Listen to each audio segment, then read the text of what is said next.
What up, people, and welcome to another episode of Social Moments, where we deal with all kinds of online trends. If you're new here, hit the subscribe button, click on the bell, click on all, give this video a like. So speaking of trends, Sarkodie Landlord, the highest, has taken over social media abruptly on this 31st night.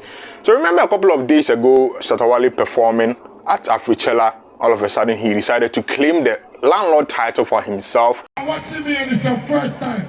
Just know you're talking to the fucking landlord. Well, 2 days down the line, Sarkodie has come out with a fresh song titled Landlord, and he addressed some people in this song. We're gonna get to that very, very soon, but before that, somebody better call the Pope, because Sarkodie just committed sacrilege. I'm not even like a religious person, and even I know it said today, 31st, be a holiday, not a holiday, a holy day, a day where we forgo to church, pray our sins away, and God ushers us into the new year.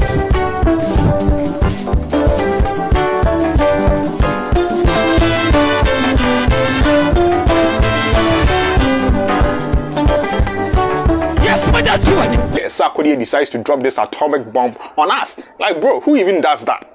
Like, massive sacrilege, but I'm all here for it. So get into the song.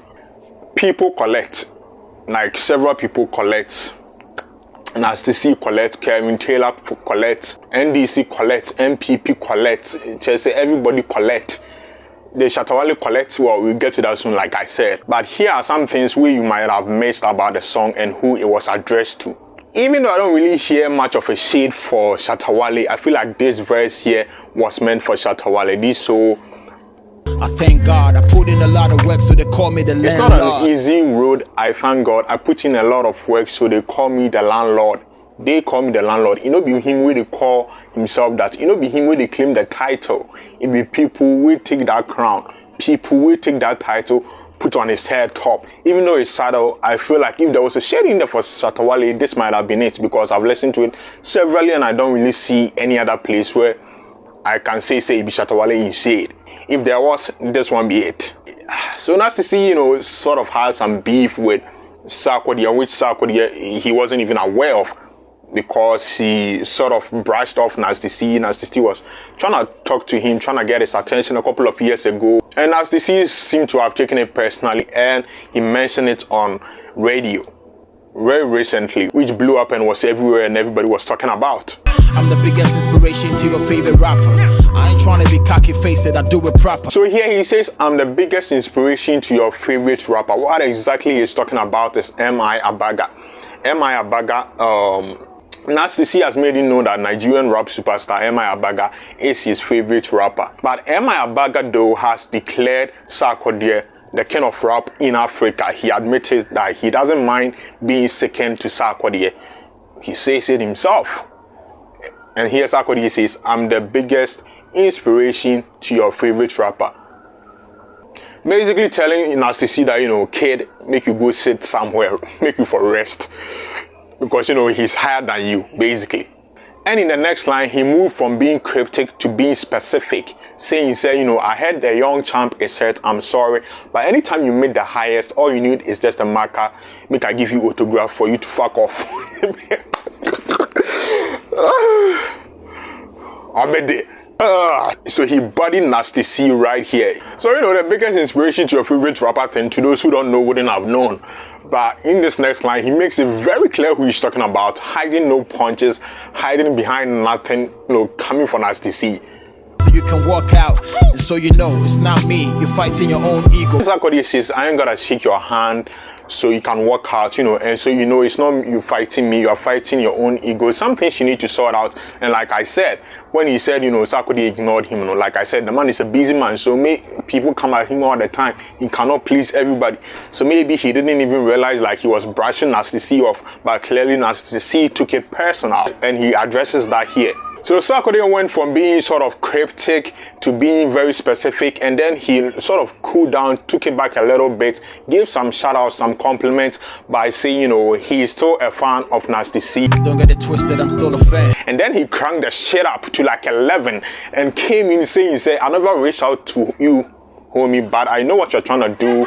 You're trying to be a smart ass. Because touching a god is part of the plan. Sarkodie basically crowned himself the god of African rap. Never reached out, homie, but I know what you do is such a smart ass. Touching a god is part of the plan. So, you know, he dead ass called him a liar, basically. So on record, Sarkodie is saying, he said, he never actually reached out to Nasty C.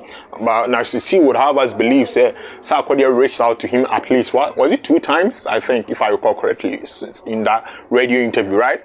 When I first met Sarkodie, he wouldn't shake my hand. Cool. I'm not too proud to say I'm still a fan, but I held a grudge and told myself to wait till I'm the man. I'll never give that man a verse, and boy did I stick to my plan. 2 requests over the years and I declined them both. But according to Sarkodie, he never reached out, but Nasty C is trying to, you know, pull strings, trying to stir the pot, trying to start something, and he acknowledges that, you know, it still works because clearly here he is responding to him.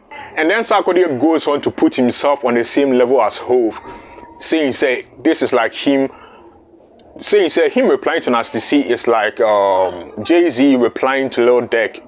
Somebody Lil Durk holding very high esteem, so much so that he's willing to pass off $30 million just to have a dinner, just to have, you know, a meal with Jay-Z over $30 million. That's how much Lil Durk rates Jay-Z. So basically what Sarkodie is saying is that he is Nasty C's god. So, you know, Sarkodie started off with a little subtle shade to Shatta Wale. At least that's what I feel it was.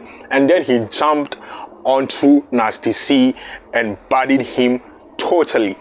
And then he took a break and decided to divert the attention into other issues. Politics and reality, what do you cherish?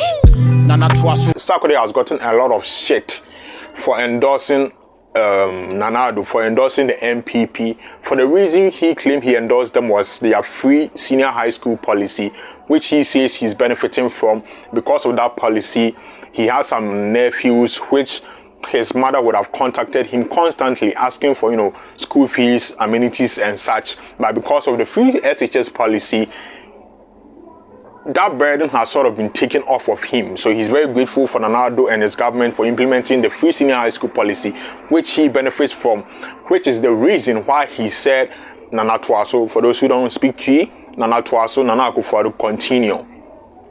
Pretty much an endorsement to the president of Ghana, which he got a lot of flack for. But the biggest opposition political party in Ghana, the NDC, decided to jump on his neck, call him a hypocrite, because during their government's administration, Sarkodie made several songs coming at that government, the John Mahama government.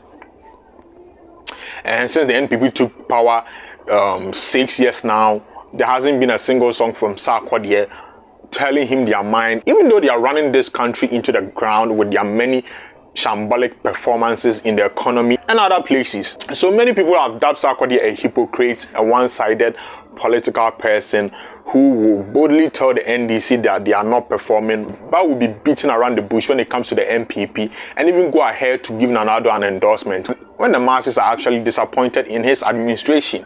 And according to Sarkodie, he couldn't give a shit. He is not sorry for saying that for the reasons I said, because, you know, it has benefited him.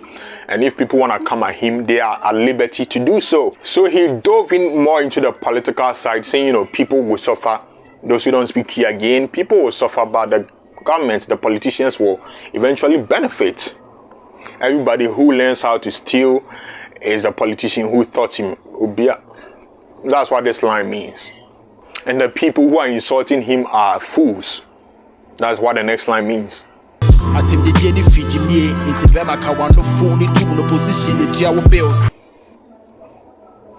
And this shade was for no other than Kevin Taylor, somebody who, I love that Sarkodie addressed this, somebody who makes himself seem like he's fighting for the little guy, which is the average Ghanaian, but in fact he's actually doing the bidding of the other side of the political spectrum, which is basically the opposition, the biggest opposition, the NDC. But to people who are not discerning, he actually looks like somebody who tells the truth. But honestly, let the NDC take power. He will become Paul Adomotre. He will go on the defense. All of a sudden, he will see nothing wrong with what the government will do.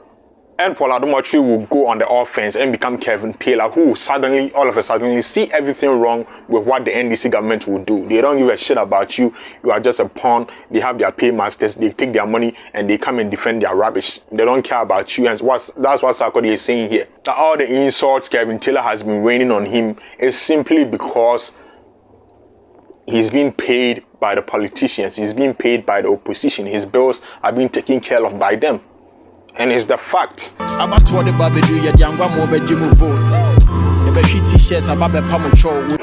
this line is as clear as daylight to people who actually speak Twi, but to those who don't, basically still the same political thing, talking about how politicians, and this is not even like limited to Ghana, Nigeria, other places, the same thing. When it comes to election, they come holding goods, petty goods like cooking oil, rice, and they will gladly wear t-shirts, sit with you and eat a local food with you, but as soon as they win the power, they go back to sitting in their bed cars, wearing their suits and not giving a fuck about you. Basically, that's what he's saying. And he's completely right, because that is sadly the reality we live in. Come 2024, the very people who keep complaining are gonna go line up, cast their ballots in millions for the same trash options they've been voting for decades. That keeps taking this country back, and yet for some reason their obsession will never fade. Time and time again they'll go and vote for the same terrible options. It's like a curse or something. But yeah, this has been The Landlord, a very late entry, a very, very, very late entry. But Charlie, I don't really believe Shatawale got a lot of shade in here. Like I said, that Landlord line, I don't really think maybe it's for him, but because it's very subtle. But maybe it was, maybe it wasn't. And the title Landlord clashing with after Shatawale said, he is the landlord, and Sarkodie releasing a song titled Landlord a few days later. It will make sense, everybody who makes that deductions that, he's shading Shatawale. But I actually think it's just a coincidence that Shatawale happened to say that on stage and Sarkodie released this song 2 days later. I think this song had already been made. He didn't just make it now. And he deliberately decided to release it on the 31st, to round up the year, basically. And I'm all here for it, it's for the culture. It's nice to see that these two, giants of rap music in Africa are gonna face it off. I'm sure by now somebody has alerted Nasty C. I'm sure by now he's penning some things down. He'll be in the studio soon, and he's gonna, let Sarkodie hear what he has to say. But until then, this has been a social moment. Leave a like, leave a comment, subscribe. I have a new Facebook page if you want to follow me there. The link is in the description, and catch you later.